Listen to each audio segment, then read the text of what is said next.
अगर मिली होगी तो शायद हम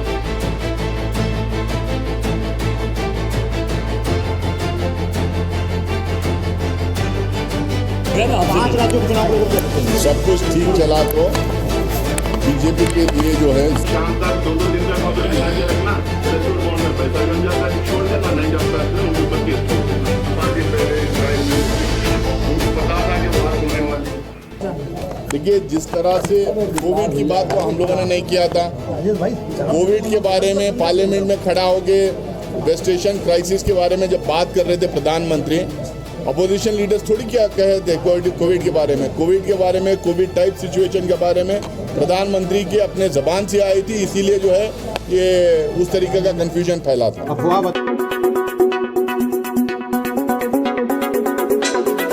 वाराणसी के पांडेपुर में एक होटल में कांग्रेस नेता नासिर हुसैन और प्रदेश अध्यक्ष अजय राय ने प्रेस कॉन्फ्रेंस की। अजय राय ने नासिर हुसैन का स्वागत किया। नासिर हुसैन ने कहा कि आज देश में हर काम के लिए लोगों को लाइन में लगना पड़ रहा है, चाहे पेट्रोल, डीजल, गैस, राशन या नौकरी। उन्होंने कहा कि महंगाई बहुत बढ़ गई और रुपए की कीमत भी गिर रही है, जिससे आम लोगों की परेशानी बढ़ रही है। साथ ही उन्होंने कहा कि विदेशों में चल रहे तनाव का असर भी भारत में पड़ रहा है। उन्होंने काशी की समस्याओं का जिक्र करते हुए कहा कि यहाँ अभी भी लोगों को मूल सुविधाओं के लिए संघर्ष करना पड़ रहा है। कांग्रेस ने कहा कि वह जनता के मुद्दों को लगातार उठाते रहेगी। इंटरनेशनल मीडिया में आ रहे हैं, जिस तरीके का डिबेट सोशल मीडिया पे इंटरनेशनल प्लेटफॉर्म्स पे हो रहा है, उससे ये लग रहा है कि उस फाइल्स को दबाने के लिए ये युद्ध किया जा रहा है, क्योंकि युद्ध की कोई तैयारी नहीं थी, अचानक से युद्ध शुरू किया गया है। 50 तरीके की बातें हो रहे हैं, लेकिन इसका खुलासा अमेरिका को और इजराइल को करना चाहिए। वो जो तर्क दे रहे हैं वो कन्विंसिंग नहीं है किसी के लिए, और इसीलिए ट्रंप के बार बार अपील करने के बावजूद ना इंग्लैंड, ना फ्रांस, ना स्पेन, उनके जो ओल्डेस्ट अलाइस हैं, कोई भी अभी तक जंग में हिस्सा नहीं लिया, उनका साथ नहीं दे रहे।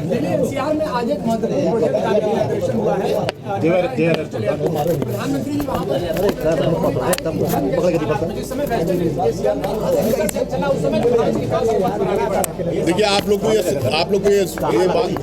को इस बात का इल्म होना चाहिए, नरेंद्र मोदी जी आने के बाद कितने एयरपोर्ट बिके हुए हैं, कितने बंद हुए, कितने बिके, कितने डिफेक्टेड हैं। अदानी जी को कितने एयरपोर्ट दिए हैं लोग। प्लानिंग कमीशन और मिनिस्ट्री ऑफ फाइनेंस की तरफ से ये कहा गया था कि किसी एक आदमी को 2 से ज़्यादा एयरपोर्ट नहीं दिया जाएगा। 6 एयरपोर्ट अदानी को दिए गए हैं और 25 एयरपोर्ट अब बेचने के लिए तैयारी हो रही है। और ये एयरपोर्ट, इसमें हमारा पैसा, आपका पैसा, जनता का पैसा लगा हुआ है। सिर्फ आपसे पूछना चाह रहा हूँ कि नरेंद्र मोदी जी से आप आश्वासन ले लीजिए, ये कब तक पब्लिक एयरपोर्ट रहेगा, ये कब तक बेचेंगे नहीं। उन्होंने ये भी कहा है कि विपक्ष के नेताओं से अपील की है कि वो ऐसे बयानबाजी न दें जिससे तो फायदा न पहुंचे। इस तरह के हालात चल रहे हैं विश्व में। देखिए, जिस तरह से कोविड की बात को हम लोगों ने नहीं किया था, कोविड के बारे में पार्लियामेंट में खड़ा होके वेस्ट एशियन क्राइसिस के बारे में जब बात कर रहे थे प्रधानमंत्री, अपोजिशन लीडर्स थोड़ी क्या कहे थे कोविड के बारे में, कोविड टाइप सिचुएशन के बारे में प्रधानमंत्री की अपने जबान से आई थी, इसीलिए जो है ये उस तरीके का कंफ्यूजन फैला था। अफवाह बता रहे हैं हमेशा कि अफवाह फैलाया जा रहा है। अरे खुद ही फैला रहे हैं, खुद ही बात किए हैं, पार्लियामेंट में खड़े होकर खुद ही बात किए हैं, लॉकडाउन की बात खुद ही किए हैं, कोविड की बात खुद ही किए हैं, कोविड टाइप सिचुएशन की बात खुद ही किए हैं, खुद ही कंफ्यूजन फैलाए हैं।